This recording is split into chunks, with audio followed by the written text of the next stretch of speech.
nada en la sección de las fórmulas, que es lo que vamos a ir utilizando para este ejercicio.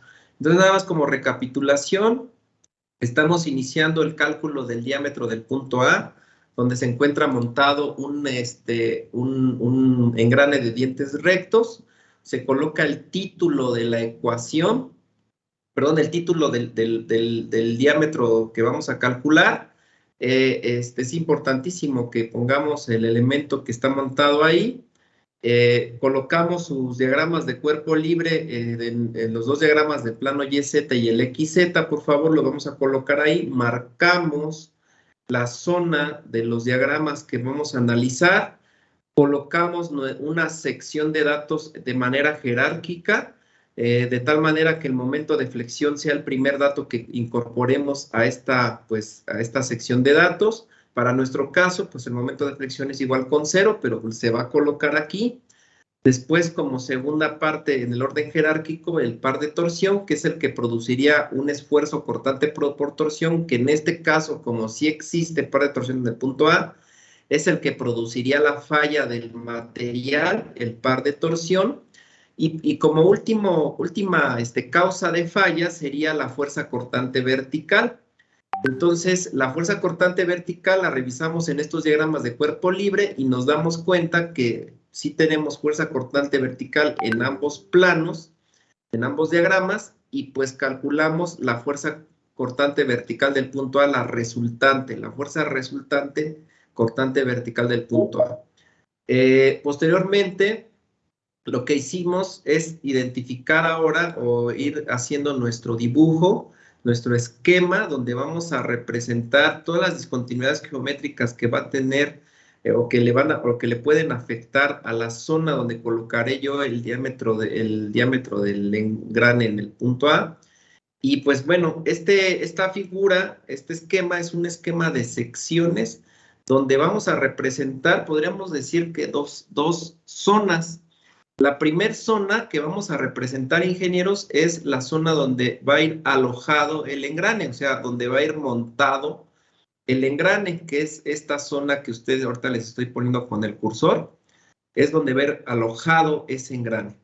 ¿Sí? La siguiente zona, pues es una zona, para este caso la colocamos porque un árbol o una flecha de transmisión de potencia la vamos a diseñar por lo regular casi siempre de manera escalonada. Y el escalonamiento, si estamos empezando de izquierda a derecha, lo vamos a colocar el escalonamiento a la derecha. ¿Vale?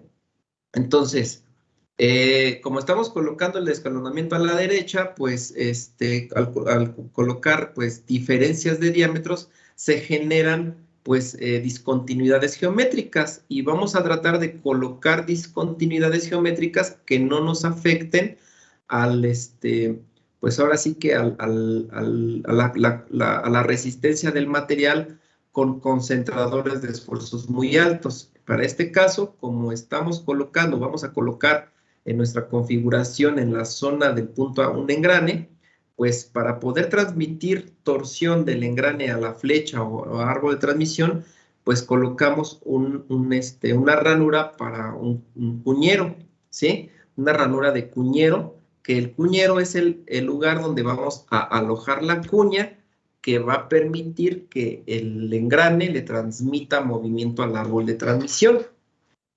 Esa cuña, si se dan cuenta, la estoy dibujando con líneas discontinuas o más bien líneas interrumpidas, como si le estuviéramos sacando una radiografía aquí a la pieza que vamos a dibujar, pues es una vista lateral de nuestra flecha del árbol de transmisión, pero es de la primera sección del punto A, ¿sí? Y los contornos de esta figura pues son con una línea más gruesa para que se pueda identificar todos los detalles que tenemos en esta zona. A su izquierda estamos colocando en el escalonamiento una línea que me está indicando un corte de nuestro esquema y esta línea nos está diciendo simplemente que va a haber más hacia la derecha, pero todavía no lo vamos a diseñar porque vamos por partes, vamos apenas en la zona del punto A. Hacia su izquierda identificamos que para poder evitar el deslizamiento lateral ahora del engrane hacia la parte izquierda, cuando coloquemos el engrane y en el uso se evita el deslizamiento lateral hacia la izquierda, colocamos una ranura de anillo de sujeción.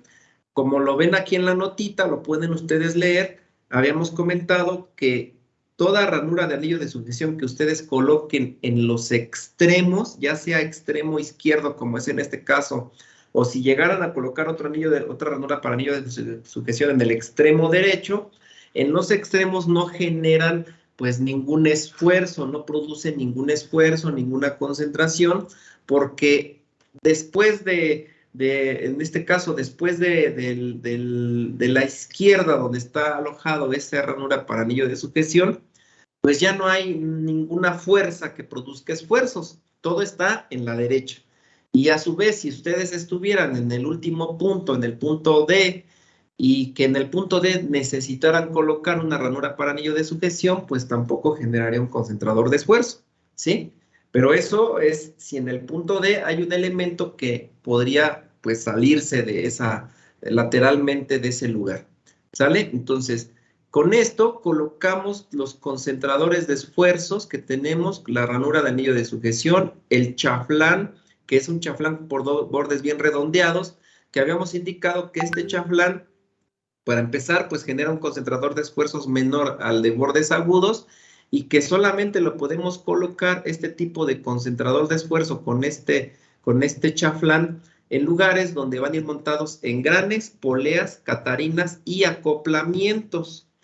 Pero cuando vaya un rodamiento, pues no vamos a poder colocar este tipo de chaflán de bordes redondeados. Tendremos que colocar un chaflán de bordes agudos.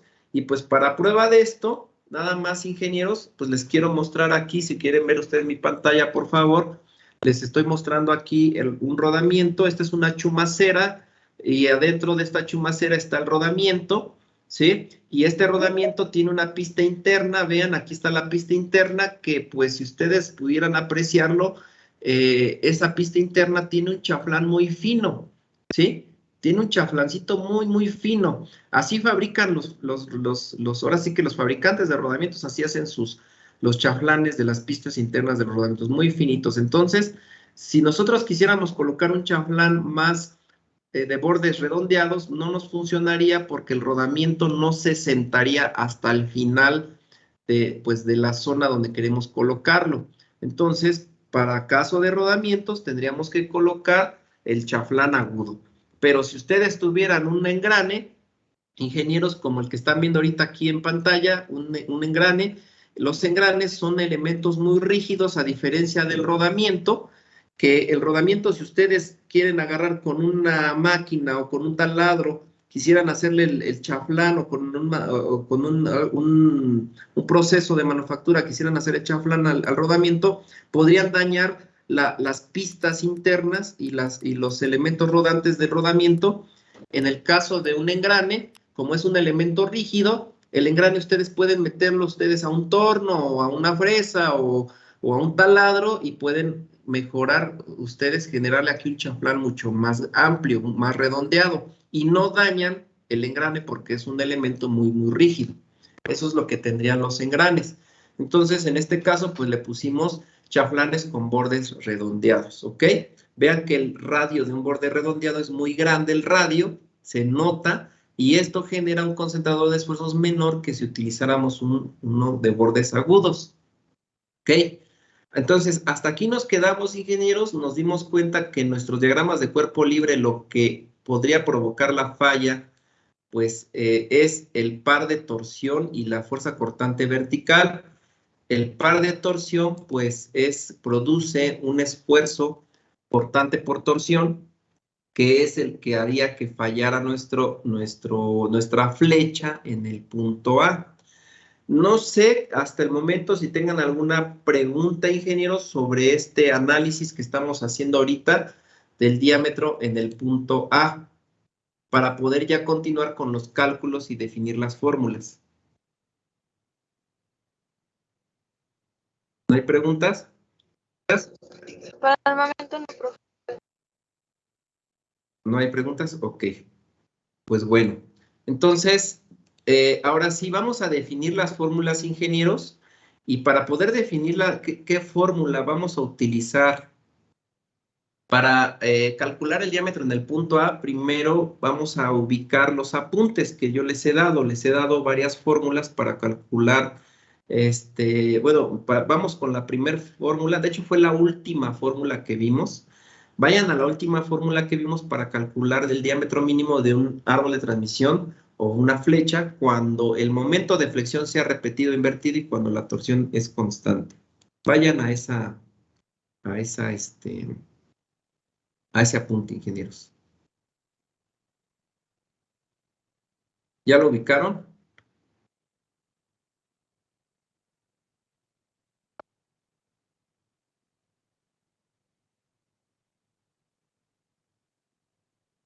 ¿Ya ubicaron la fórmula?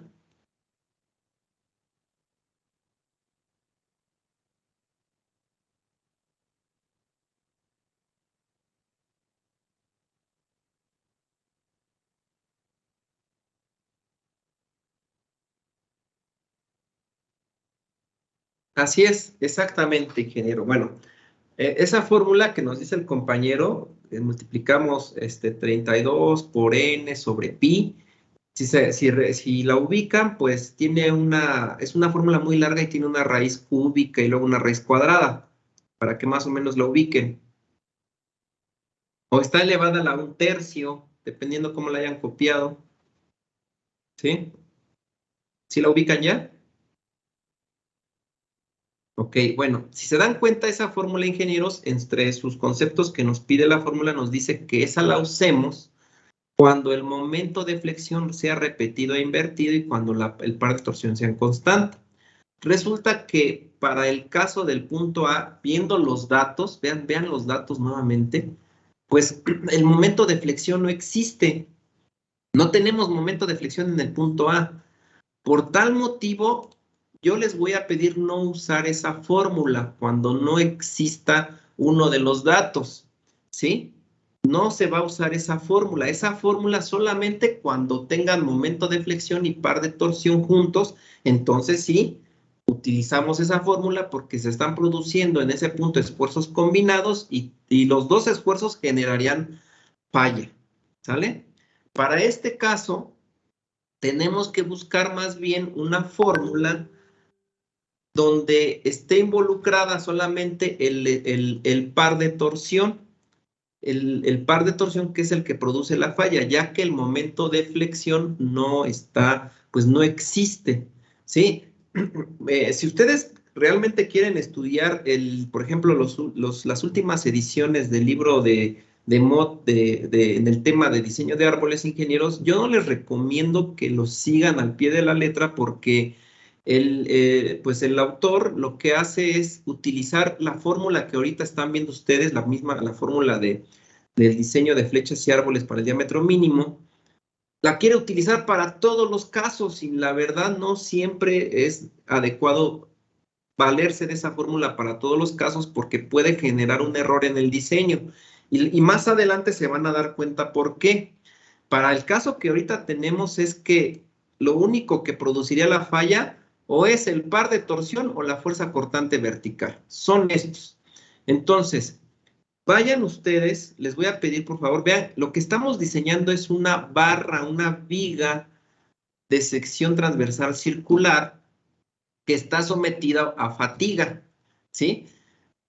Bueno, en su totalidad, ¿no? En el punto A ya vimos que no hay fatiga en el punto A, pero sí hay torsión. Entonces, yo les voy a pedir que vayan a una fórmula, busquen una fórmula de resistencia de materiales, ¿sí?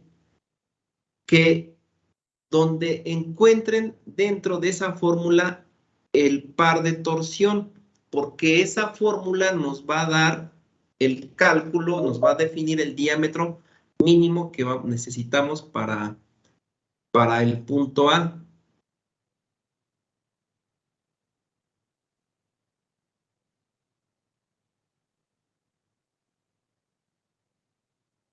Vayan a sus apuntes, ingenieros, por favor, y búsquenme una ecuación, una fórmula de resistencia de los materiales. Más, para hacérselos más específico, esa fórmula, pues, si ustedes dividieron sus tareas en secciones por temas, pues busquen el tema de barras sometidas a torsión y ahí van a encontrar esa fórmula, o también la podemos encontrar más adelante que en otras ecuaciones que hemos utilizado.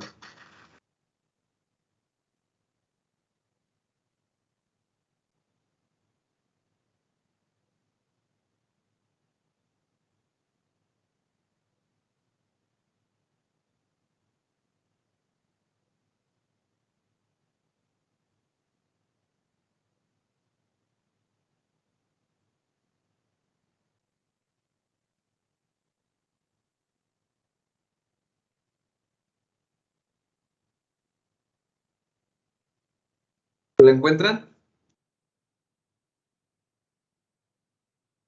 Y para calcular el diámetro, vamos a calcular el diámetro, o sea, ahorita, una vez que ya hayamos definido los diagramas, los datos, nuestro esquema, nuestro dibujo, pues vamos a ver qué fórmula podemos usar para calcular un diámetro en el punto A.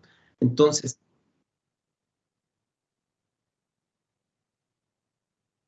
exactamente, exactamente, exactamente. Ahora, si nos quieres repetir la fórmula, por favor.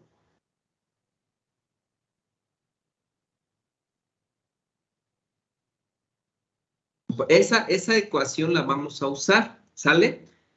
J, si ustedes recuerdan, es el momento polar de inercia. Pero si nosotros usamos solamente esa fórmula, pues nos va a hacer falta, obviamente, tenemos pi, tenemos, a lo mejor diámetro a la cuarta es el que vamos a despejar, ¿sí? 32 pues es una constante para esa fórmula, pero nos va a faltar el valor de J. Por ahí hay otra ecuación que nos hace falta más. ¿Qué fórmula está relacionada con esta ecuación del momento polar de inercia? Exactamente, ingenieros, exactamente. Muchas gracias, ingeniero. Vean, me voy a ir, ingenieros, voy a hacer página hacia abajo. Ya una vez que ubiqué cuál es el fenómeno o causa que produce la falla, que en este caso es la torsión, porque la flexión es igual con cero, cuando me di cuenta que la torsión produce la falla, lo que vamos a hacer es buscar esa ecuación que me acaba de dar el ingeniero, que el esfuerzo cortante torsional es igual al par de torsión. Vean, aquí está el par de torsión por C entre el momento polar de inercia. ¿Ya vieron? Esta ecuación es una ecuación que ustedes vieron en el tema de resistencia de materiales barras sometidas a torsión, por eso les comentaba, pues, a lo mejor si lo tienen clasificado por temas, ahí lo van a encontrar.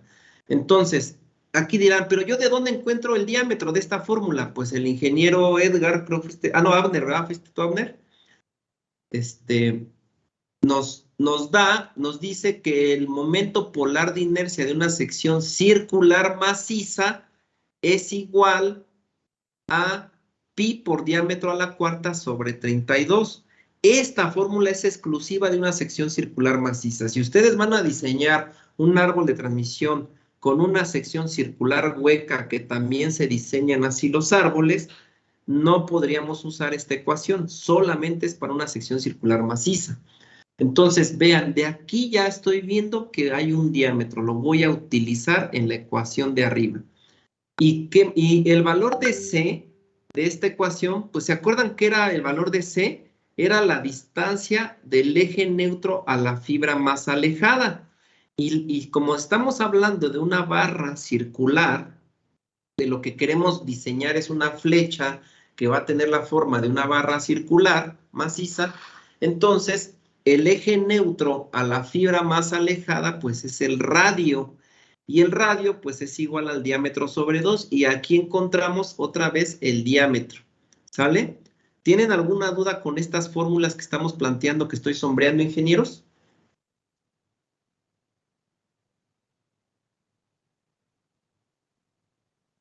¿No? No, profesor. Muy bien. Entonces, una vez que hayan ubicado ustedes, vean, cuando no vamos a usar la ecuación grandotota que al principio me dieron. ¿Por qué? Porque no teníamos un dato. Cuando no necesitemos usar esa fórmula, nos vamos a recordar ecuaciones de resistencia de materiales donde podamos obtener estos diámetros. Y en este caso fue la ecuación o la fórmula del esfuerzo cortante por torsión. Eso es. Y la fórmula del esfuerzo cortante por torsión es igual al par de torsión por el diámetro sobre 2 entre el momento polar de inercia. Estos valores los sustituimos en esa ecuación.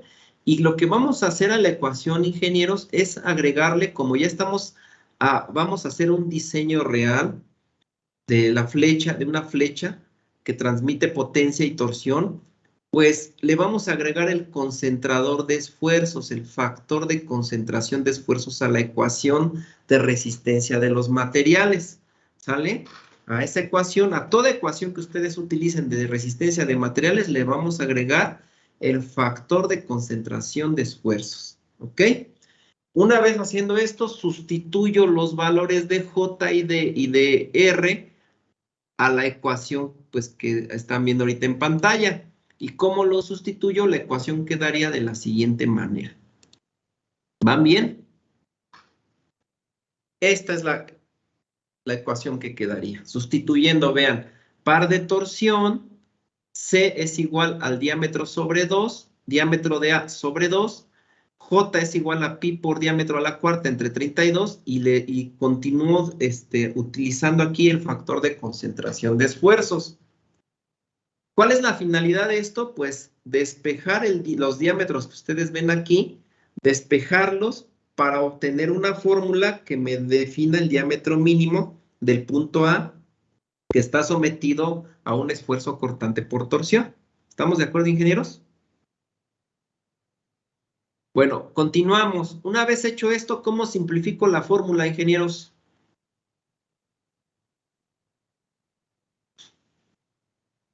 ¿Qué pasa con este 32 y qué pasa con este diámetro, con estos dos diámetros? El diámetro de A en este caso se reduce si está a la cuarta, sería cúbico. Exactamente, y quedaría abajo, ¿verdad? Exactamente, también 32 se va a convertir en 16, porque este 32 pasa, pues ahora sí que pasa acá arriba. Entonces, pues ahora sí que con lo que me van diciendo, pues vamos a ir paso por paso identificando la ecuación y quedaría de esta otra manera, ¿sale? El 32 lo paso arriba, el 2 queda acá abajo, pi, diámetro al cubo, vean que aquí queda, y quedaría esta ecuación. ¿Qué vamos a hacer ahora de esta ecuación? Vean que no olvido, jamás olvido el concentrador de esfuerzos.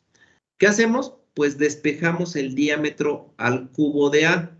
Sí, el diámetro A al cubo, lo despejamos. ¿Cómo lo despejamos? Pues pásenlo del otro lado, sáquenlo de ese lado de la ecuación. ¿Y cómo lo pasamos del otro lado, ingenieros? Pues pasa multiplicando al par torsional y el par torsional pasa dividiendo. Entonces quedaría la ecuación de esta siguiente manera. ¿Estamos de acuerdo? ¿Vamos bien o no?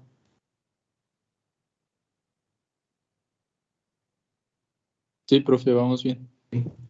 Bueno, ya obteniendo esta ecuación, vean, lo que queremos es obtener el valor del diámetro, ¿Qué me estorba ahora de esta nueva ecuación? Pues el cubo, ¿no? ¿Cómo lo paso del otro lado?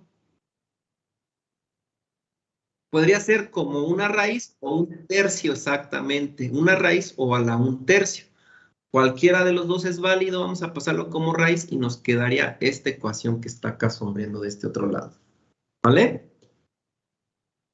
Este desglose, ingenieros, realmente mucho lo que me hacen, y les comento por la experiencia que he llevado enseñando estos temas, que esta fórmula, muchos de ustedes lo que hacen es que dicen, ya la descifró el ingeniero y ya mejor nada más la utilizo, ya me olvido de hacer todo el análisis.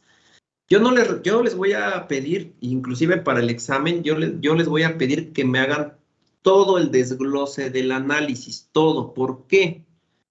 Porque más adelante de hecho por eso les puse este problema, pero es muy didáctico, nos vamos a encontrar con un caso donde vamos a encontrar una ecuación muy parecida. Muy parecida. De hecho, hay otras dos ecuaciones muy parecidas a esta. Y lo que hacen es que si ustedes nada más me utilizan directamente la fórmula, van a confundir las fórmulas y siempre me lo hacen de verdad.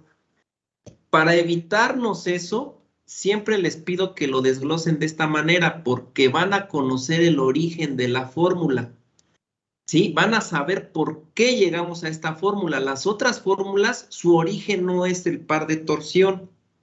Se parecen bastante las fórmulas, pero su origen no es el par de torsión. En esta sí es su origen. Entonces, no me las vayan a confundir, por eso siempre les voy a pedir que me hagan todo este análisis, ingenieros.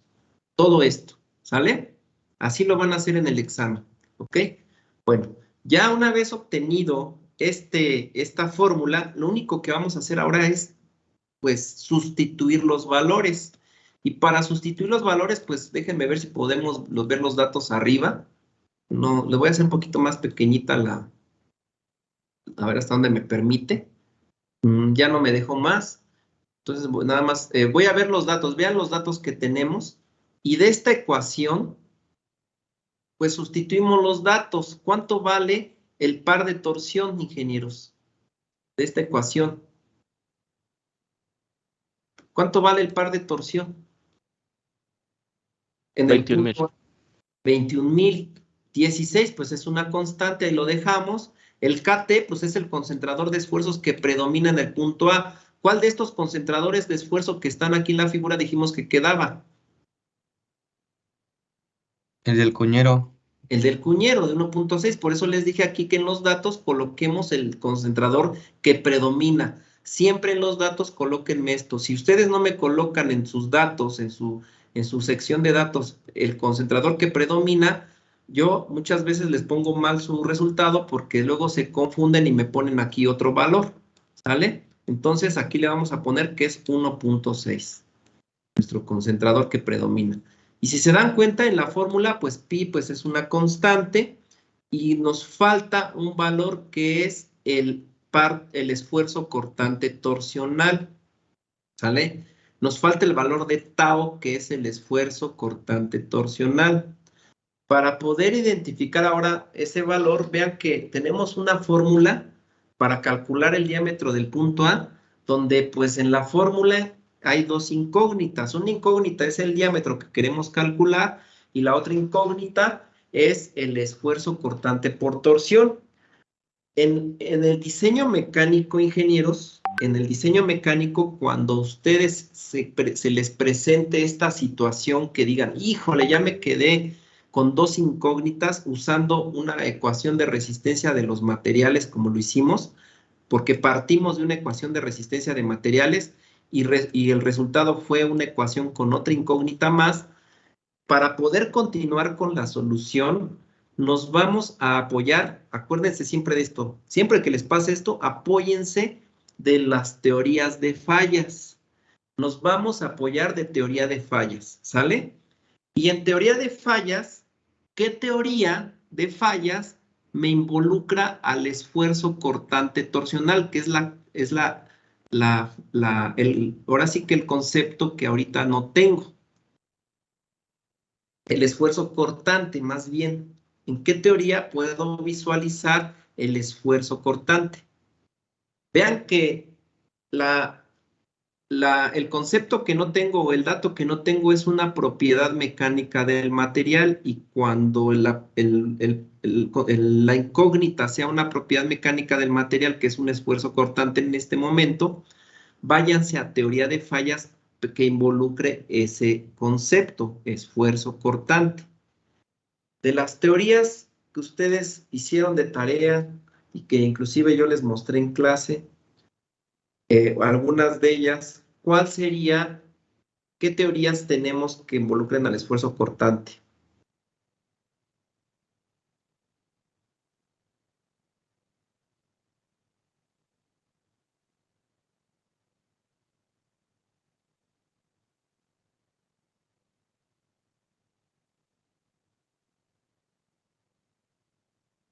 ¿Qué teoría, ingenieros?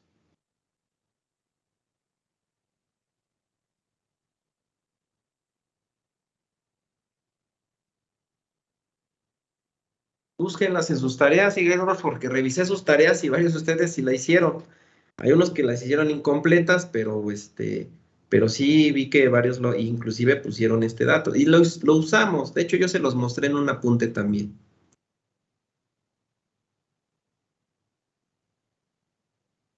Les dejé la tarea de las teorías de fallas. Debieron haber encontrado 7 teorías de fallas como mínimo. O sea, profesor, ¿se refiere al método de predicción de falla? Exactamente, por ahí va, por ahí va. Bueno, pues sería el 4, el esfuerzo cortante máximo, o el esfuerzo estático Exactamente. biaxial en materiales dúctiles. Exactamente. Entonces nos vamos a las teorías que involucren al esfuerzo cortante máximo. Y la teoría que involucra al esfuerzo cortante máximo nos da una fórmula de esfuerzo cortante de diseño. Nada más que la ecuación del esfuerzo cortante máximo es conservadora y hubo un señor que renovó esa ecuación. De hecho, se parecen mucho, casi nada más por un datito le cambió, pero llegó un señor que renovó esa teoría. ¿Cómo se llama ese señor? ¿Por ahí lo ubican? ¿Quién, perdón? No, Es Soderbergh. no, por ahí va, pero no, es von Mises, exactamente, ese señor von Mises. Von Mises planteó dos teorías, una para el esfuerzo normal de diseño y otra para el esfuerzo cortante de diseño. Nos vamos con la teoría de von Mises del esfuerzo cortante de diseño. ¿La ubican, ingenieros? ¿Ubican la fórmula?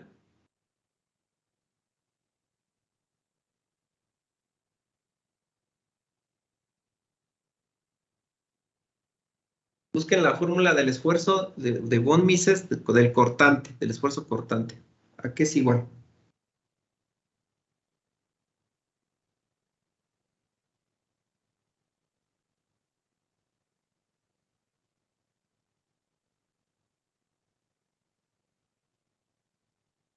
Es el de 0.577 por resistencia a la afluencia. Así es. Nada más que me la dijo incompleta. Para que sea esfuerzo cortante de diseño le falta un dato. Entre el factor de diseño. Entre el factor de diseño, exactamente. Entonces, aquí está la ecuación que el ingeniero nos acaba de dar. Vean. Nos vamos a apoyar de la teoría de von Mises. Si alguien de ustedes decide apoyarse de la teoría del cortante máximo, no hay ningún problema, ingenieros. No hay ningún problema. Nada más que sepan realmente pues, qué teoría están usando. Sabemos que esta fórmula es la teoría de von Mises porque von Mises planteó que la falla existe a 0.577 de la resistencia a la afluencia. Nos da un poquito más de apertura de materiales para utilizar pues esta teoría. La teoría del esfuerzo cortante máximo nos dice que la falla existe a 0.5 de la resistencia a la afluencia. Es la diferencia nada más, no importa si me utilizan una u otra, nada más que sepan que sea el esfuerzo cortante de diseño, ¿ok? Y cuando hablamos del concepto del esfuerzo cortante de diseño, pues tiene que ir involucrado el factor de diseño, ¿sí? Por eso le dije ahorita al ingeniero, creo que fue Edgar, ¿verdad? ¿Fuiste tú, ingeniero Edgar? Que falta por ahí un dato, pues es el factor de diseño. De estos datos ya tenemos todo, ingenieros. ¿Cuánto vale nuestra resistencia a la afluencia de nuestro material? ¿Cuánto vale?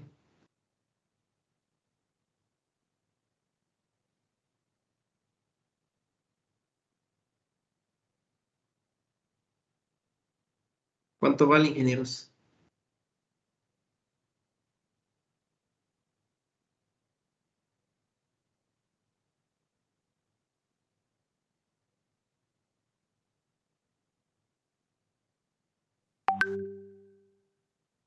Exactamente, es un dato que ya habíamos hecho al principio, es 83,000 PSI. Entonces vamos a multiplicar 0.577 por 83,000 PSI. ¿Y se acuerdan qué valor le asignamos al factor de diseño? 3, exactamente, vean. Vean todos los conceptos que ya vimos anteriormente, lo estamos usando aquí. 3, ahora sí, resuélvame la operación, por favor.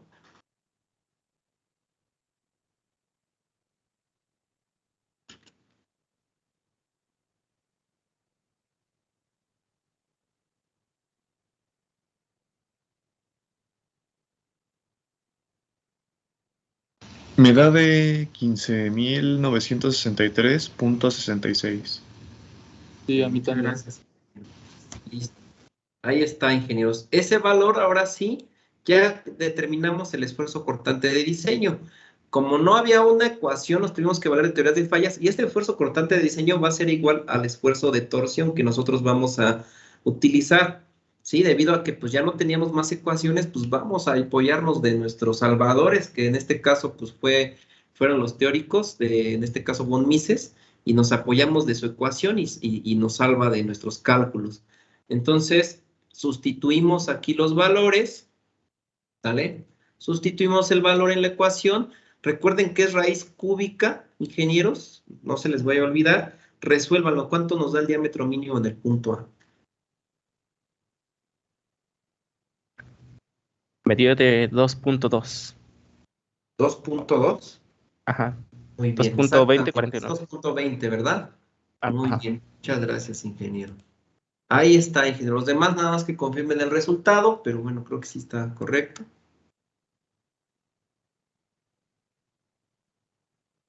Y con esto, ingenieros, calculamos el diámetro de nuestra flecha en el punto A.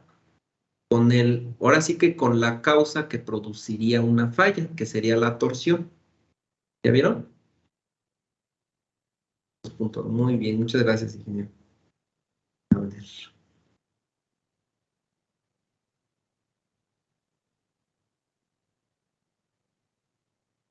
¿Alguna pregunta hasta aquí, ingenieros?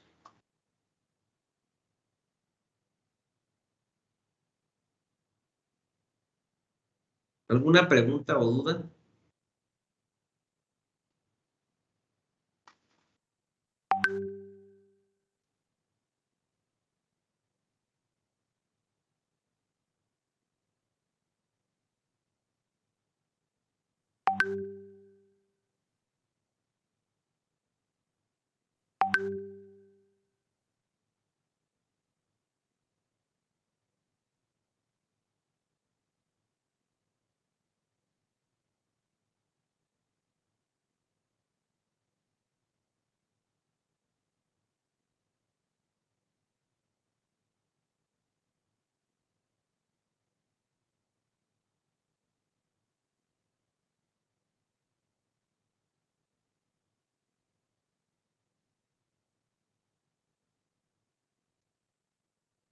¿No hay dudas? Entonces, Profe, en la ingenieros, vean. ¿Sí? en la raíz cuadrada, bueno, es raíz cúbica, ¿no? Es raíz cúbica, por eso les digo, vean que es raíz cúbica, no raíz cuadrada. Bueno, no sé qué dato estoy poniendo mal, pero a mí me sale 1.02 y ya no sé en qué estoy poniendo mal. ¿Ah, sí? Sí, bueno, o sea, ya veo que es 2.20, pero no sé, quizás si mi calculadora no... Revise bueno, nada más para medida preventiva, revise que estén en grados. Ujú. No sé si te sirva, pero yo lo hice parte por parte. Primero las multiplicaciones y así ya al último hice la raíz cúbica. Ah, lo voy a intentar así. A ver si así te salían. Ajá. Revise, porque luego sí hay veces que las calculadoras, por ahí, por la forma en la que solicitan los datos, luego no sabemos colocarlos bien. Pero sí, se supone que me da también ese valor.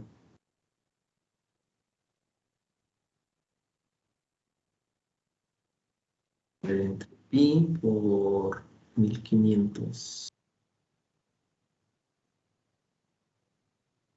Es 63.666.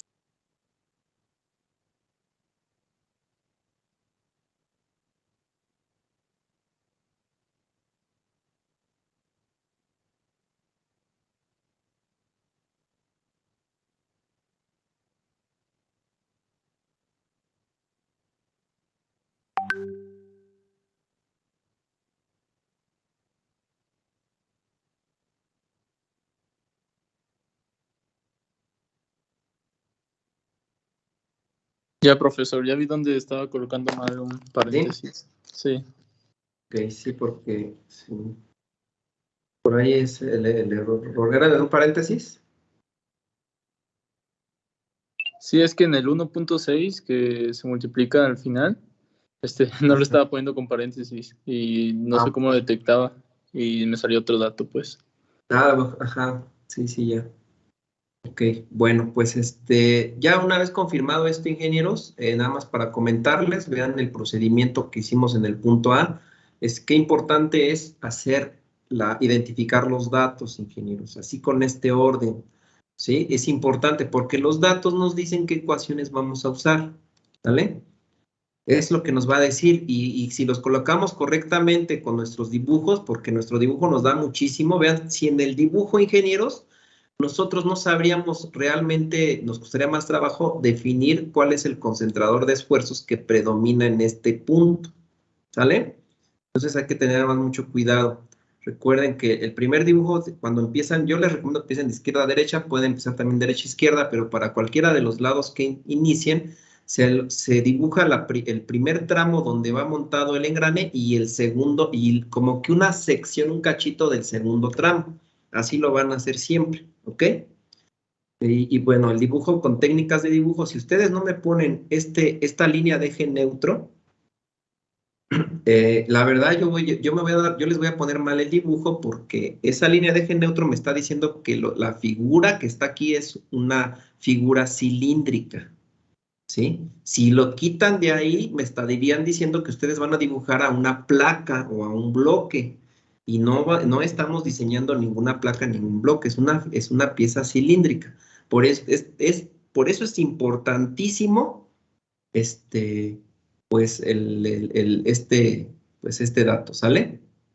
Estas técnicas de dibujo. Bueno, vámonos con el siguiente cálculo, ingenieros, y vamos con el cálculo del diámetro en el punto B. Lo ponemos como título, cálculo del diámetro en el punto B, y como siempre les comenté, ¿qué va montado en ese punto B? Pues es un rodamiento. Nos vamos, ahora sí que me voy aquí a las figuras, ya hicimos A, vamos al punto B. En el punto B, pues está montado un rodamiento. Entonces vamos a iniciar este cálculo ahora, ingenieros. ¿Vale? Y bueno, para poder iniciar, quiero que leamos este texto y pues le voy a pedir al ingeniero Javier Eduardo, por favor, que nos lea este párrafo.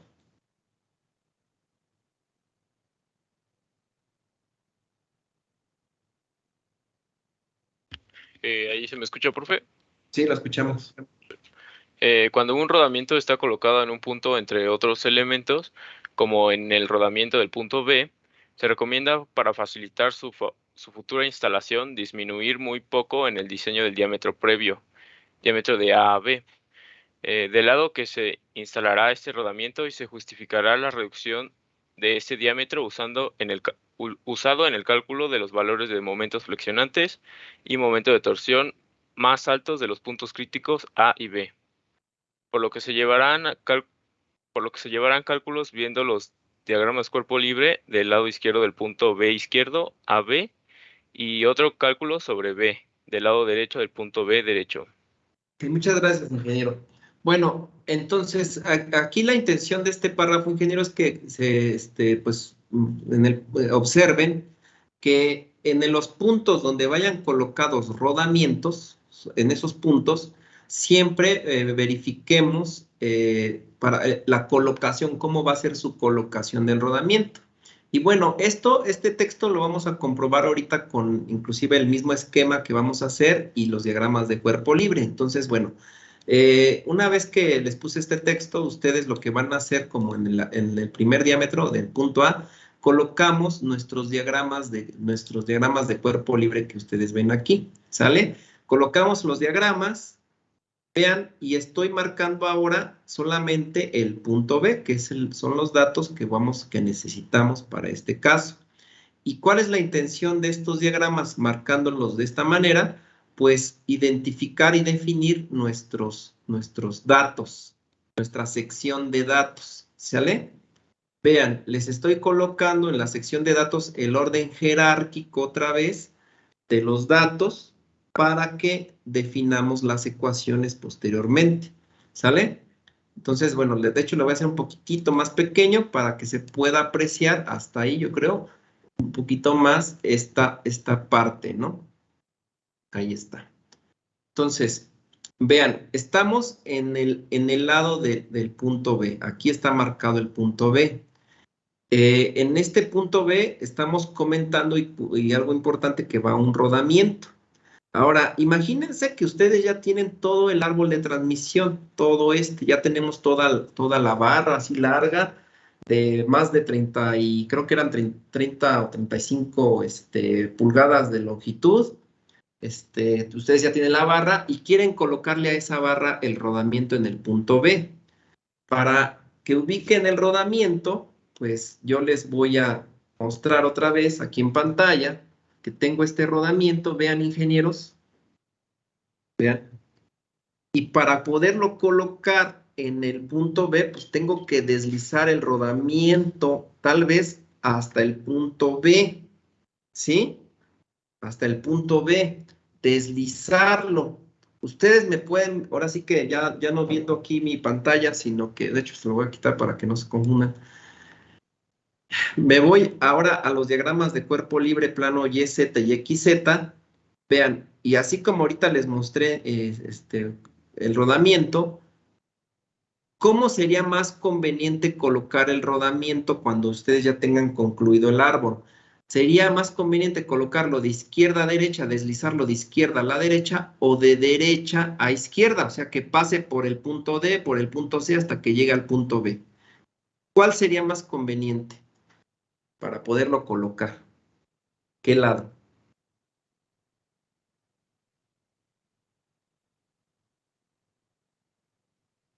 ¿Qué lado sería más conveniente, ingenieros? De izquierda a derecha.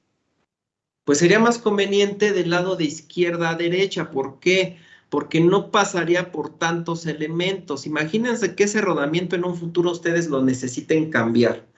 Y para cambiarlo, pues tendrán que desmontar todo el árbol de transmisión si lo ponen de derecha a izquierda, porque tendrían que quitar el rodamiento en el punto D, después el engrane en el punto C, para poderlo colocar en el punto D. Y luego, aparte de eso, aparte de quitar todos esos elementos, necesitan un rodamiento. No sé si alguien haya colocado ya rodamientos, pero bueno, los rodamientos se colocan con una pequeña presión, un pequeño ajuste, ¿sí? Un pequeño ajuste, es una pequeña presión sobre la flecha. Si ustedes llegaran a deslizar el rodamiento con esa presión desde el punto B hasta desde el punto D hasta el punto B, pues, ¿qué le harían? ¿Ustedes qué creen que le pase a la superficie de la flecha? ¿Qué creen cuando lo deslicen? ¿Qué le producirían? Si el rodamiento se tiene que colocar a presión. Una fricción. Pues una fricción que rayaría la superficie externa de nuestra flecha. ¿Y qué pasa si rayamos la superficie externa de la flecha?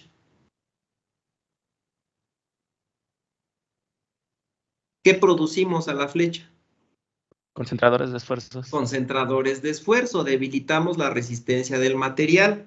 Entonces debemos pensar como diseñadores, como ingenieros diseñadores, debemos pensar todo eso, ingenieros, cómo vamos a colocar los elementos al árbol de transmisión.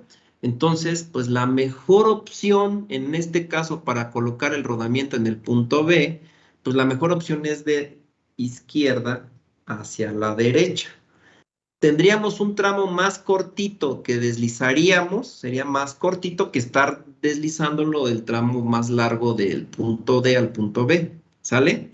Siempre que hagamos el diseño, la configuración de los diámetros escalonados, recuerden que una flecha o un árbol se va a diseñar de manera escalonada, pues obviamente pues tenemos que tomar en cuenta esto, cómo vamos a colocar los elementos. Entonces, en este caso, lo mejor es del punto A al punto B, porque así nada más quitaríamos el engrane A y podemos colocar el rodamiento en B si es necesario cambiarse en un futuro, o inclusive en el propio ensamble, cuando ya terminemos el diseño, en el ensamble del diseño, pues tendremos que pues deslizarlo también el rodamiento. Entonces, una vez visto esto, ingenieros, pues ahora le van a dar la razón al esquema que nosotros hicimos desde un principio. Vean nuestro esquema, aquí lo estoy poniendo aquí en un lado. En el punto A, pues esta figurita está colocado el engrane del punto A. Posteriormente de este punto A, pues lo común es que pongamos un diámetro más grande donde esté colocado el rodamiento en el punto B. En realidad, pues aquí me adelanté un poquito a los hechos en este esquema, pero en realidad, pues, si ustedes imaginan primero la configuración de esta flecha o de este árbol, pues lo que iba a pasar es que iban a dibujarlo de esta manera.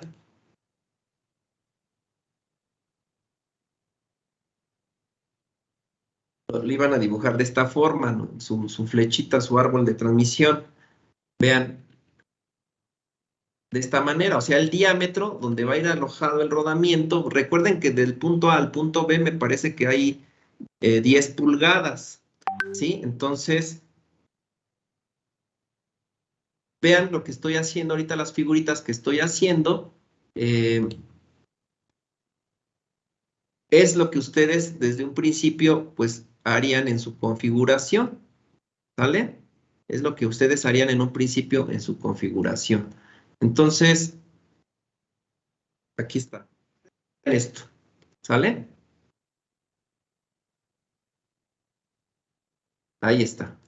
Ustedes, su primer configuración sería algo como lo que estoy ahorita poniéndoles aquí en pantalla, con estas flechas.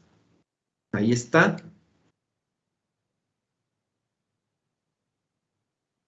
Y de esta manera quedaría, o sea, desde el punto A, aquí desde donde concluye donde se aloja o se sostiene el engrane A, de ahí hago el diámetro para el rodamiento en el punto B. Pero vean, el rodamiento en el punto B, ingenieros, pues lo tendríamos que deslizar así como está el cursor.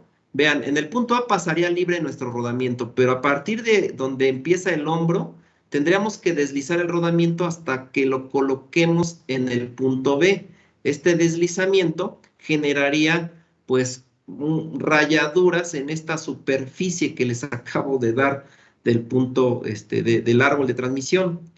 Que normalmente para colocar un rodamiento, ingenieros, lo que hacemos, una de las prácticas, cuando son rodamientos que no sobrepasan, me parece que son déjenme acordarme ahorita, me parece que son las 5 pulgadas, creo que hasta las 9 pulgadas el rodamiento, se pueden colocar con temperatura. Hay un aparatito que se le llama ignitor, y ese ignitor lo que hace es calentar la pista interna del rodamiento para... ¿Qué pasa con los materiales cuando ustedes los calientan, ingenieros? ¿Qué pasa?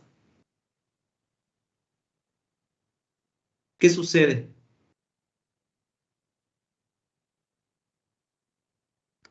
¿Qué sucede? Se expanden. Se expanden, se dilatan. Entonces, cuando ustedes calientan la pista interna del rodamiento, se dilata de tal manera que queda un poquito holgado y pueden colocar libremente, sin rayar, sin deslizar el rodamiento sobre la superficie, lo pueden colocar hasta el punto B. Obviamente, esa práctica del ignitor, cuando ustedes le colocan la temperatura, se tiene que hacer, para empezar, con protección. Deben usar guantes de alta temperatura y también tienen que hacerlo de una forma rápida. Tampoco es así como que en un segundo tengan que hacerlo todo, pero sí lo tienen que hacer rápido para que el rodamiento no se les enfríe y se les atasque a la mitad de la trayectoria, ¿sí? Entonces, bueno, eso lo tenemos que pensar desde el principio en el diseño. El rodamiento pues tiene que quedar hasta el punto B. Vean lo que tiene que deslizarse. Casi lo deslizamos 10 pulgadas, que es lo que aquí nos está indicando el diagrama, el esquema. Entonces, con ese ignitor podríamos lograr deslizarlo sin que se raye. Pero una de las prácticas que se hacen en el diseño mecánico, tal como lo leyeron aquí hace un momento, nos dice que cuando coloquen rodamientos, una práctica que hagan es, si la superficie de deslizamiento del rodamiento es muy larga, pues lo que hagan un diámetro más pequeño previo a esa superficie, y entonces le quitamos ese diámetro previo, le hacemos más pequeño el diámetro previo a la superficie donde va a ir colocado el rodamiento. Vean, ¿ya vieron? Entonces, aquí va colocado el rodamiento y la superficie previa le hacemos un diámetro más pequeño. Así lo hacemos la configuración. Esto se hace solamente cuando vayan a colocar rodamientos. Cuando vayan a colocar un engrane, una polea o una catarina, esto no se hace. ¿Por qué? Porque el engrane, la cadena y la catarina no se colocan a presión, ¿sí? Esos se colocan con un pequeño juego, ¿sí? Y no generarían, pues, rayaduras en la superficie del elemento. ¿Sí me explico, ingenieros? ¿Sí? Entonces, esto solamente es cuando vayan a colocar un rodamiento y que el rodamiento se encuentre en una zona intermedia, como fue el caso del punto B, que está intermedio entre el punto A y el punto C y el punto D. Vean que está intermedio, ¿sí? Busquen la zona más corta donde van a colocar el rodamiento y pues hagan esta configuración, ¿sale?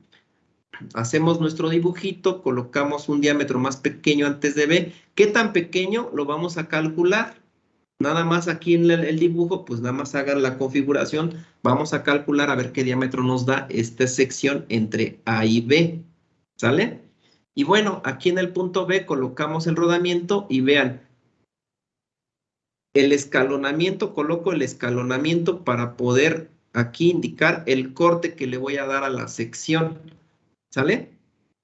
Ingenieros, vean el dibujo, tengo la línea de eje neutro, acá le estoy colocando su puñero al punto A, o sea, eso, lo único que estoy haciendo es complementar el dibujo primero que tenía y con el punto B, ¿sale? Y vamos a colocar, una vez que hicimos esta configuración, ingenieros, ¿sale? Una vez hecha la configuración, podemos ya colocar los chaflanes, ¿sale? Entonces, vayan a sus apuntes y díganme qué tipo de chaflán voy a colocar donde va a ir un rodamiento. ¿Qué tipo de chaflán? Agudo.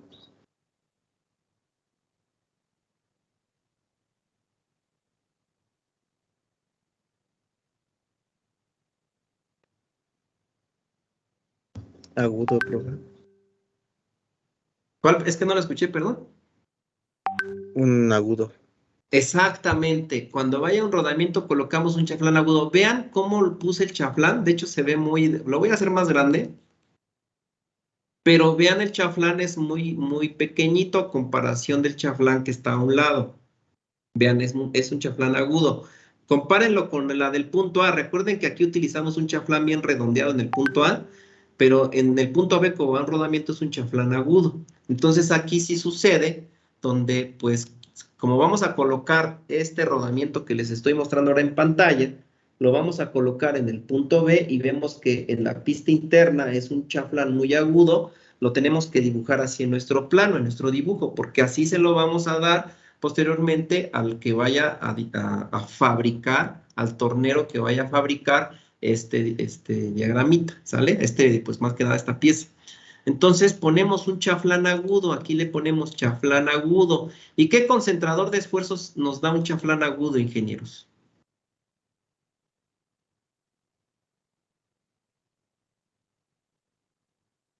¿Qué concentrador? De 2.5.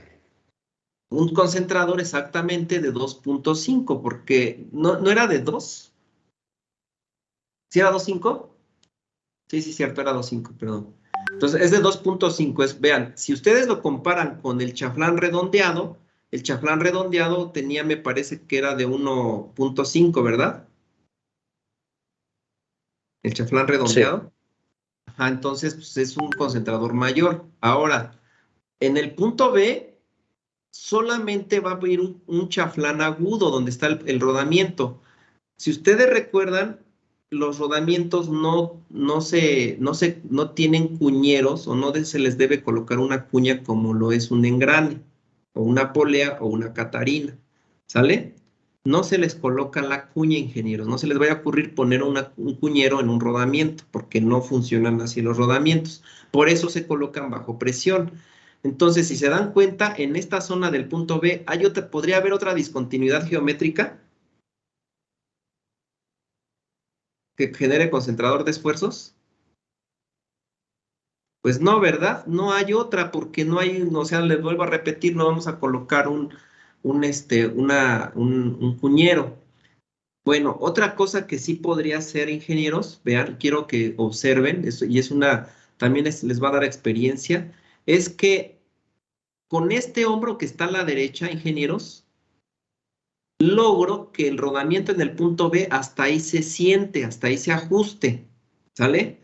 Hasta ahí voy a lograr que siente ese rodamiento, este hombro. Para eso coloco una diferencia de diámetros, para que el rodamiento en el punto B no se deslice lateralmente hacia su derecha, más que llegue hasta ese tope.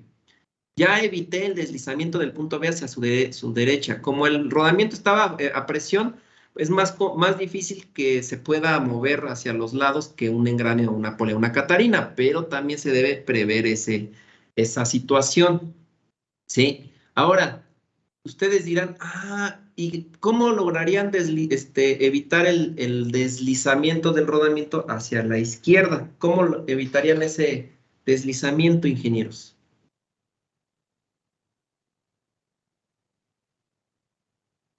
Hacia la derecha ya lo evitamos con un diámetro más grande y que me genera un chaflán agudo el concentrador, ¿sale? Hacia la derecha. Y hacia la izquierda, ¿cómo lograrían evitar ese movimiento hacia la izquierda?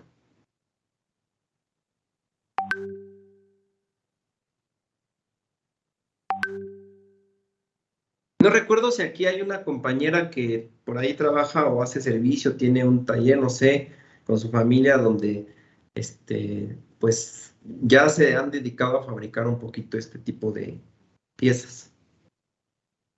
Y bueno, nos puede ayudar, ¿no?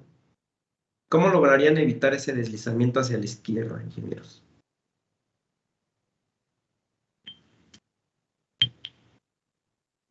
¿Cómo?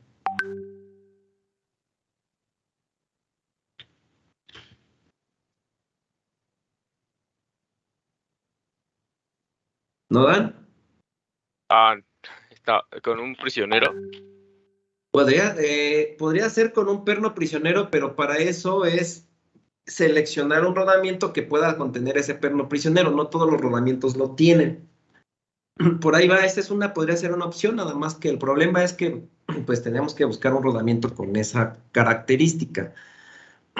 Otra opción, ingenieros, que es de las que tratamos de evitar, es poner aquí en el extremo B, obviamente ya no, el extremo B, ya no hacerlo ya no hacer el ancho del extremo B como el ancho del rodamiento, sino que hacerlo un poquito más ancho y colocarle una ranura para anillo de sujeción como lo hicimos en el punto A. Eso es otra práctica, ¿sí?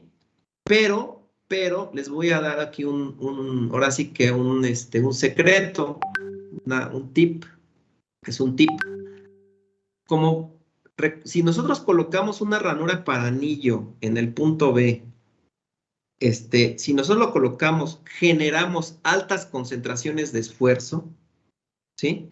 Y tenemos que evitarlo, porque aquí en el punto B en el punto A hay fuerza, en el punto B hay fuerza, y la ranura de anillo de sujeción quedaría en medio de esas dos fuerzas, generaría una concentración de esfuerzo muy alta. Entonces, ¿qué hacemos? Vean, tip. Lo que voy a hacer, ingenieros, es que voy a visualizar ahora el extremo del otro rodamiento. ¿Dónde va el otro rodamiento? ¿En qué punto? ¿En qué punto va? En el punto D. Entonces, aquí voy a tener que usar mucho la imaginación. Si yo me voy al punto D, ingenieros, en el punto D estoy en el extremo derecho, a diferencia del lado en el que estoy ahorita, ¿sí? Estoy en el extremo derecho. Si yo, cuando configure el diámetro en el punto D, cuando configure su diámetro, el hombro o el escalonamiento lo coloco hacia la izquierda, vean que ahorita el hombro o escalonamiento en el punto B está hacia la derecha, ¿sí? ¿Sí lo ubican que el hombro está a la derecha del punto B? Cuando haga el rodamiento en el punto D, el hombro lo voy a configurar a la izquierda. Y cuando ese hombro esté a la izquierda y coloque y fije el rodamiento ahí, y fije el rodamiento luego en el punto B, los dos hombros están contrarios. Y cuando los hombros están contrarios, ingenieros, hace que como los rodamientos los voy a fijar. Vean, nuevamente mi figura, mi chumacera, vean la chumacera. Vean, voy a dar vuelta a la chumacera, y sí se puede observar que aquí tiene unos orificios la chumacera. Esos orificios de la chumacera, esta es la base de la chumacera. Esa base la tengo que fijar en una estructura que va a quedar fija, que no se va a mover. Entonces, al fijarlo, este rodamiento no se puede mover, ingenieros. Cuando yo coloque la flecha, ¿sí? La flecha en el extremo D, con el hombro, vean, lamentablemente, aquí está, con el hombro, ¿sí?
Esquema. Ahora, cuando yo coloque entre el punto A y el punto B un diámetro más pequeño para poder ajustar el rodamiento, puedo poner un chaflán aquí, porque hay una diferencia de diámetros, ahí puedo colocar un chaflán de bordes bien redondeados, ingenieros. ¿Y qué concentrador de esfuerzo me da el chaflán de bordes bien redondeados? 1.5. 1.5, exactamente. Entonces aquí le voy a colocar en mi esquema, en mi dibujito, el valor del 1.5. Vean que pues tengo los chaflanes en el punto, aquí ya lo había puesto, y en este punto, ¿sale? Otra forma o otro tip que les puedo dar es que como aquí entre A y B no va ningún elemento montado, ingenieros, vean que no va un elemento montado, entonces puedo darme como que el lujo de disminuir los concentradores de esfuerzo.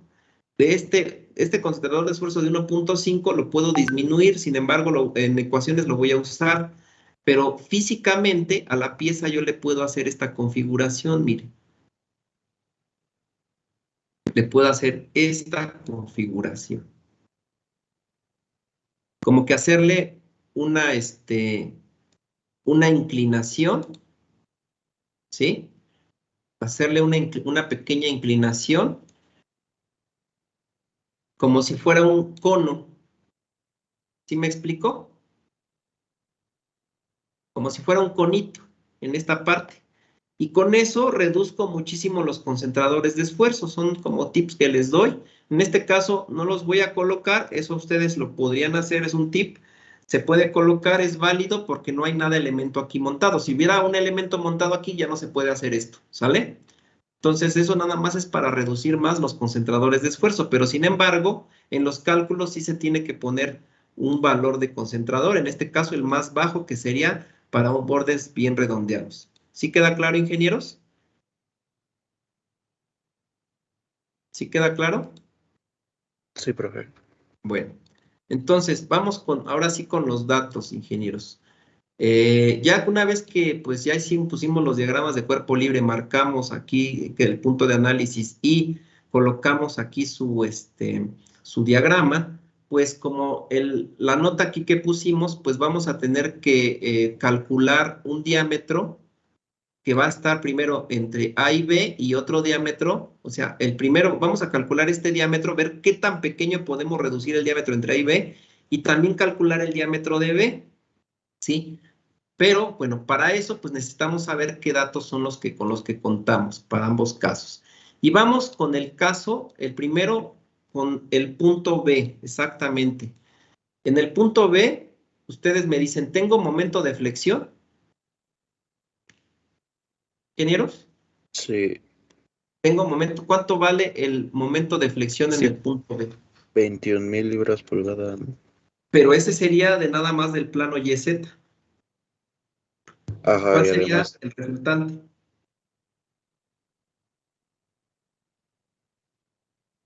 Acuérdense que los momentos que vamos a representar ya en nuestra sección de datos, pues va a ser la resultante de los momentos de flexión en ambos planos, acuérdense, ¿sí? me salió de 22,347.73. Muy bien, ingeniero. Muy bien, muchas gracias. Aquí está, ingenieros. Entonces, el momento de flexión en el punto B va a ser la resultante de los momentos de flexión en ambos planos, que sería el de 21,000 libras por pulgada al cuadrado más 764, no es cierto, perdón, acá abajo, 7,643.374 libras por pulgada al cuadrado, y eso le da un valor de 22,347.7329 libras por pulgada. ¿Estamos de acuerdo?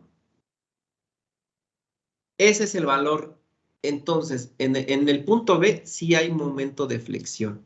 El primero que produciría la falla sería el momento de flexión. Vamos a ver, el par de torsión. ¿Tenemos par de torsión en el punto B, ingenieros? Sí. ¿Cuánto vale? 21,000. 21,000 exactamente. Pues vemos que también hay par de torsión y vale 21,000. También vemos que hay fuerza cortante vertical, ingenieros. ¿Sale? Entonces, vean, estamos analizando el punto B de nuestro esquema, y el punto B de nuestro esquema lo estamos llamando como punto B lado derecho. Y en el punto B lado derecho, pues tenemos también fuerzas cortantes verticales, y lo que vamos a representar aquí es la resultante de las fuerzas cortantes verticales, en donde la fuerza cortante vertical del lado derecho de nuestros diagramas es de 2,520 libras, y en el otro diagrama de XZ es 305.73 libras, ¿sale? Aquí lo estoy representando y estoy poniéndole aquí su magnitud, ¿ok? Ahora, una vez que ya ubicamos, ya vean que en el punto B, la falla la va a producir todos estos casos. Momento de flexión, par de torsión, o sea, todos los casos, está el caso más crítico en el punto B. Ahora, ¿cuál va a ser el chaflán que predomina en el punto B? ¿Cuál va a ser más bien el concentrador de esfuerzos que predomina en el punto B? El de 2.5. El de 2.5, que corresponde a un chaflán agudo. Entonces lo colocamos aquí, ingenieros, y ya tenemos todos nuestros datos para poder iniciar el cálculo del diámetro en el punto B. Estamos en el punto B, donde va a ir montado el rodamiento.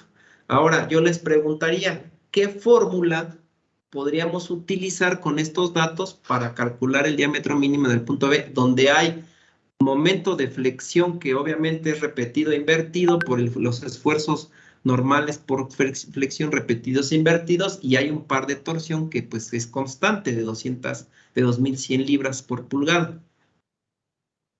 ¿Qué ecuación?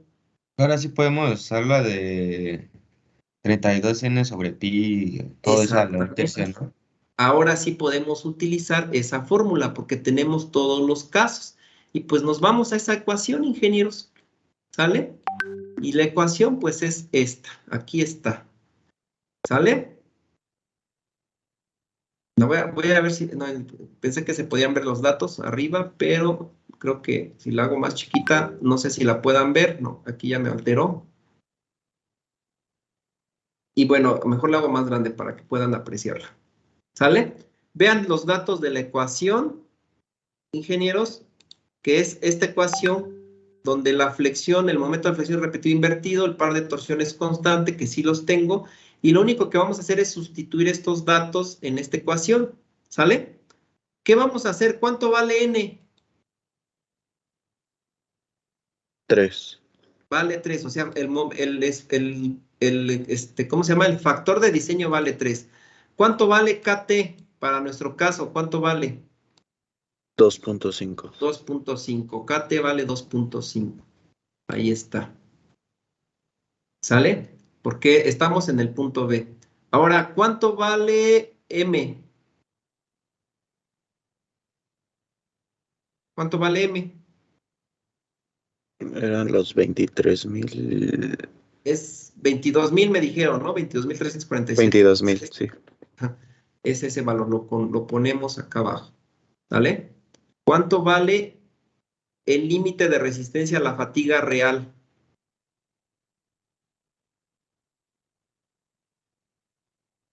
¿Cuánto vale, ingenieros? 20.245.93.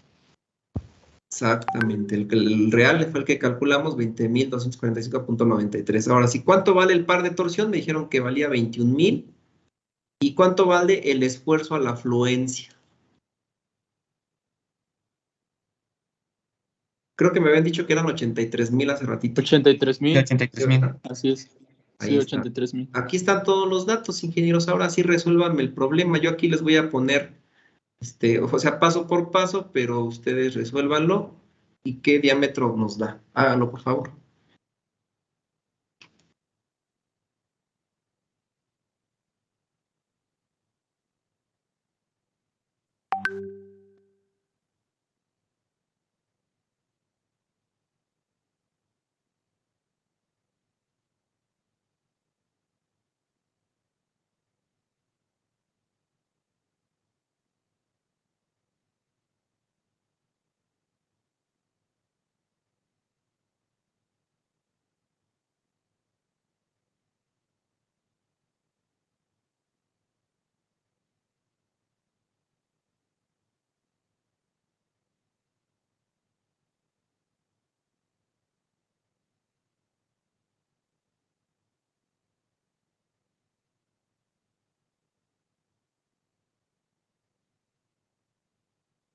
Me salió de 4.3897.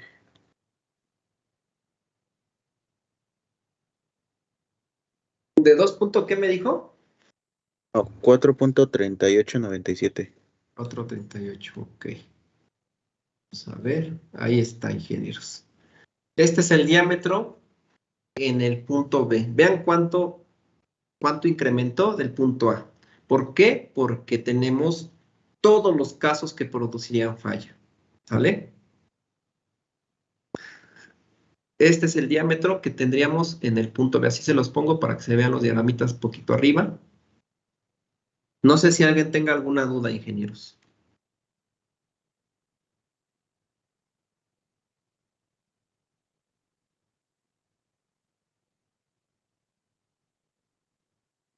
¿Sí? ¿No hay dudas?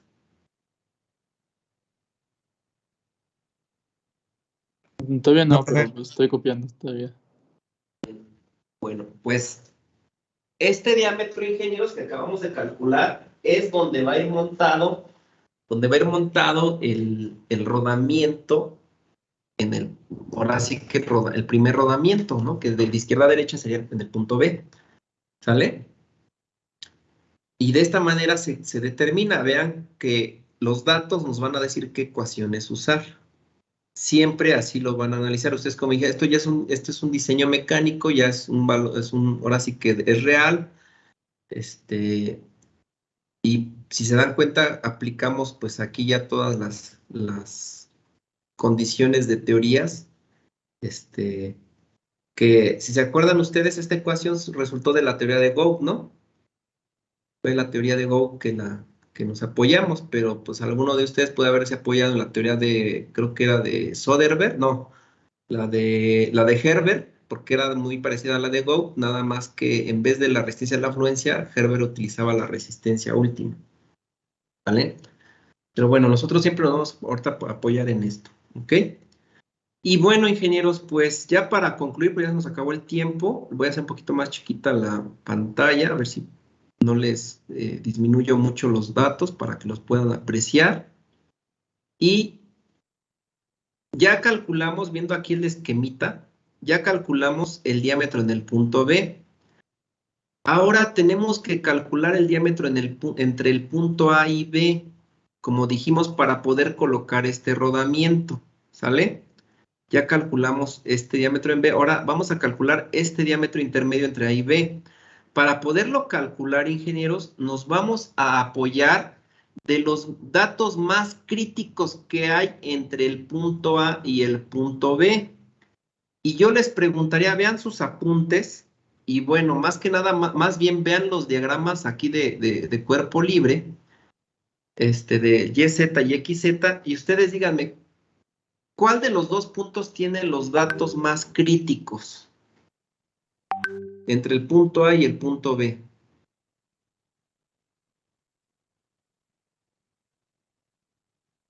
¿Qué punto tiene los datos más críticos ahorita entre el punto A y el punto B nada más? ¿El torsional y el cortante podrían ser? Ajá, pero de todo, más bien de todo, torsional, cortante y flexión. ¿Quién tiene los datos más críticos? ¿El punto B? El punto B tiene los datos más críticos porque tiene todo lo que habíamos comentado, ¿sale? En vez del punto A, pues no tiene flexión. Entonces, para poder calcular el diámetro entre A y B, este diámetro intermedio entre A y B, lo que vamos a hacer, ingenieros, es tomar los datos del punto B. Pero, ¿qué va a cambiar? Porque vean, tenemos todos los datos del punto B. Vamos a tomar su momento de flexión, vamos a tomar que, vean, el par de torsión pues es de 21,000, ¿sí? La fuerza cortante pues puede cambiar la fuerza cortante, pero, si se dan cuenta, tenemos todos los datos también entre esa sección, y la voy a poner acá abajo, ¿sale? Tenemos todos estos datos. Aquí están. Pero, ¿qué cambiaría entre esa sección aparte? ¿Qué diferencia tendría la sección entre A y B y la sección de B? ¿Qué diferencia tengo, ingenieros? ¿Qué diferencia hay? Vean, aquí pasé el dibujito. ¿Qué diferencia ven? Tenemos los mismos datos, momento de flexión. ¿Perdón? ¿El chaflán? El chaflán, exactamente, el chaflán. Con estas fórmulas, vean, aquí ya puse los criterios, todos los criterios del punto AB. Dijimos que tomamos los datos críticos que están en el punto B, pero la diferencia es el chaflán, ¿sale? ¿Qué chaflán vamos a utilizar entre el punto AB? ¿Qué chaflán es el que predomina, ingenieros? ¿El de bordes redondeados? El de bordes redondeados. Y yo les preguntaría entonces ya con esto, ¿qué ecuación utilizarían para calcular el diámetro entre el punto AB con estos datos? La misma que la anterior, ¿no? Solamente cambiamos KT. Exactamente, ingeniero. Vamos a usar la misma ecuación, pero la diferencia es cambiar el KT. ¿Sale? Es la única diferencia. Vean que el KT es diferente, es 1.5. Ya no va a ser 2.5, sino... ¿Sí? Bueno, es que ya se pasó de la hora y yo tengo ahorita otra clase. Perdón, sí, discúlpeme, se me pasó. Bueno, hagan este cálculo, ingenieros, para la siguiente clase. Ya concluimos, ya les pasé lista. Les agradezco su atención. Nos vemos el día lunes. Nada más copien estos datos para que ustedes, pues ahora sí que así se los pongo. Para que ustedes, ahora sí que desarrollen la ecuación, la que está sombreada, para la siguiente clase, ¿ok? Profesor, ¿va a subir eso al Teams? Sí lo voy a subir ya, pero ya que concluyamos el problema, para que les suba todo completo, no por secciones, sino que tengan todo completo. Ok, gracias, profe. Nos vemos, profe. Bueno, pues que tengan bonito día, bonito fin de semana, ingeniero. Nos vemos el lunes. Hagan las tareas, por favor, los que no han hecho, y bueno, o más bien organicen ya sus apuntes para usarlos, ¿ok? Que tengan bonito fin de semana. Hasta Profe, luego. profe, ¿Sí? me dijo el lunes que le recordara lo de mi calificación, que sí había hecho todas mis tareas.